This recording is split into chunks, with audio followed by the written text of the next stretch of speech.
بسم اللہ الرحمن الرحیم وقال ربکم ادعونی استجب لکم۔ اللہ تبارک و تعالیٰ کا ارشاد ہے کہ تم مجھ سے مانگو، میں تمہاری پکار کو سنوں گا اور قبول کروں گا۔ اور اللہ کے نبی صلی اللہ علیہ وسلم نے فرمایا الدعاء مخ العبادہ، دعا عبادت کا مغز ہے۔ اور اللہ کے نبی صلی اللہ علیہ وسلم کا ارشاد ہے لا يرد القضاء الا الدعاء، کہ قضاء و قدر کو کوئی چیز روک نہیں سکتی اور بدل نہیں سکتی سوائے دعا کے۔ اور ہم قرآن شریف کا اگر مطالعہ کریں تو پہلے پارے سے لے کر 30ویں پارے تک انبیاء کی دعاؤں سے اور نیک صالحین کی دعاؤں سے قرآن بھرا ہوا ہے۔ پہلے پارے میں ہم دیکھ لیں ربنا تقبل منا، دوسرے پارے میں دیکھ لیں ومنہم من یقول ربنا آتنا فی الدنیا حسنہ، تیسرے پارے میں دیکھ لیں ربنا ولا تحملنا ما لا طاقت لنا به، چوتھے پارے میں دیکھ لیں ربنا آتنا ما وعدتنا علی رسولک، اور حضرت آدم علیہ السلام کی دعا ہے ربنا ظلمنا انفسنا۔ حضرت ابراہیم علیہ السلام کی دعا ہے رب اجعلنی مقیم الصلاۃ ومن ذریتی۔ اس کے علاوہ ربنا هب لنا من ازواجنا وذریاتنا قرۃ اعین۔ تو ان سب دعاؤں سے قرآن بھرا ہوا ہے۔ اور اللہ کے نبی صلی اللہ علیہ وسلم کے بارے میں چلنے کی مطلب سو کر اٹھنے کی دعا موجود ہے، سونے کی دعا موجود ہے، کھانے پینے کی دعائیں موجود ہے۔ اس کے علاوہ کپڑے پہننے کی دعا موجود ہے، گھر سے نکلنے کی، گھر سے باہر جانے کی، گھر میں داخل ہونے کی، اس کے علاوہ سواری کرنے کی، سواری پر سوار ہونے کی تمام دعائیں اللہ کے نبی صلی اللہ علیہ وسلم کی موجود ہے۔ لیکن آج امت نے ان دعاؤں کو چھوڑ کر تعویذ گنڈوں کی طرف اپنے رجحان کو بڑھا لیا ہے، جس کی وجہ سے ان کو خسارے کے علاوہ کوئی چیز ہاتھ میں نہیں آ رہی۔ ہم جانتے ہیں کہ ایک صحابی کا واقعہ مشہور ہے اور معروف ہے کہ ان کو اطلاع ملی کہ ان کے گھر میں آگ لگ گئی ہے، لیکن انہوں نے یقین کے ساتھ کہا کہ نہیں لگی۔ پھر اس کے بعد جو قاصد آیا تھا وہ دوبارہ آیا، اس نے کہا کہ واقعی میں نہیں لگی۔ تو قاصد نے تعجب کیا کہ بھائی آپ نے پہلی مرتبہ اتنے اطمینان سے اور یقین کے ساتھ کیسے کہہ دیا کہ بھائی آگ نہیں لگی؟ تو انہوں نے بتایا کہ میرے نبی صلی اللہ علیہ وسلم نے مجھے ایک دعا بتائی ہے، میں نے وہ پڑھی تھی، اور اس کا اثر یہ ہوتا ہے کہ اس کو اس دن کوئی نقصان نہیں پہنچتا۔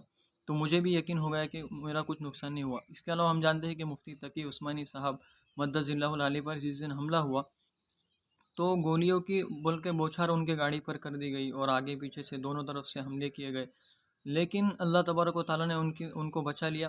اور انہوں نے اس کے بعد جو بیان دیا اس میں انہوں نے یہ کہا کہ میں نے اس دن دعائے انس پڑھی تھی۔ تو دعا کا بہت زیادہ اثر ہے، اگر ہم ان دعاؤں کو پڑھیں گے تو ہماری بھی زندگی میں ایک اس کا خاصہ اثر ہوگا، اور اگر دعاؤں کو چھوڑیں گے تو چاہے ہم ہزاروں لاکھوں تعویذ گنڈے کر لیں اس سے کوئی فرق نہیں پڑے گا۔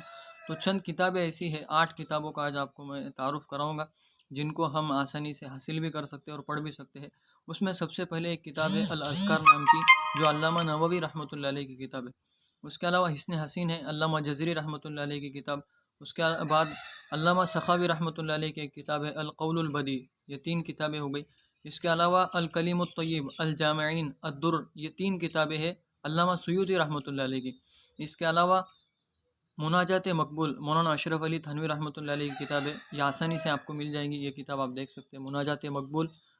اس میں ہر چیز کی انہوں نے دعا لکھی ہے، آپ کو قحط ہے، وبا ہے، آپ کے گھر میں پریشانی ہے، کوئی بھی چیز آپ کو لاحق ہوتی ہے، اولاد کی پریشانی ہے یا کوئی بھی آپ کے کاروبار کا مسئلہ ہو، چھوٹی سی چھوٹی چیز کی انہوں نے الحمدللہ اس میں دعائیں لکھی ہے، اور تمام دعائیں قرآن و حدیث کی انہوں نے لی ہے۔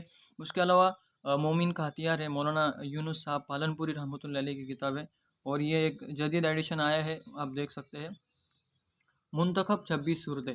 تو اس میں 5 کتابیں تقریباً آ گئی ہے، مومن کا ہتھیار بھی ہے، اللہ کی پناہ، اور صرف اردو زبان میں آسان دعائیں۔ بعض لوگ عربی دعائیں پڑھتے ہیں لیکن مطلب معلوم نہ ہونے کی وجہ سے زیادہ اس کا اثر نہیں ہوتا، تو ان کے لیے اردو میں دعائیں ہے۔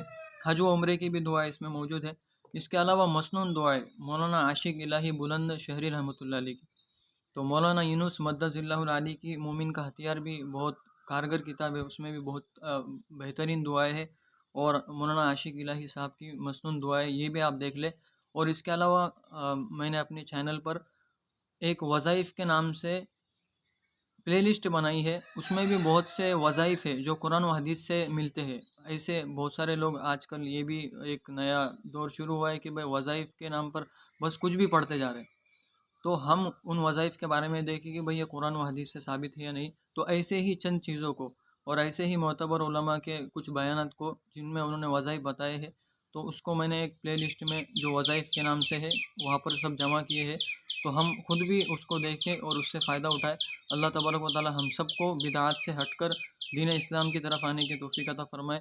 اور زیادہ سے زیادہ دعائیں کرنے کی اور زیادہ سے زیادہ دعائیں پڑھنے کی توفیق عطا فرمائے۔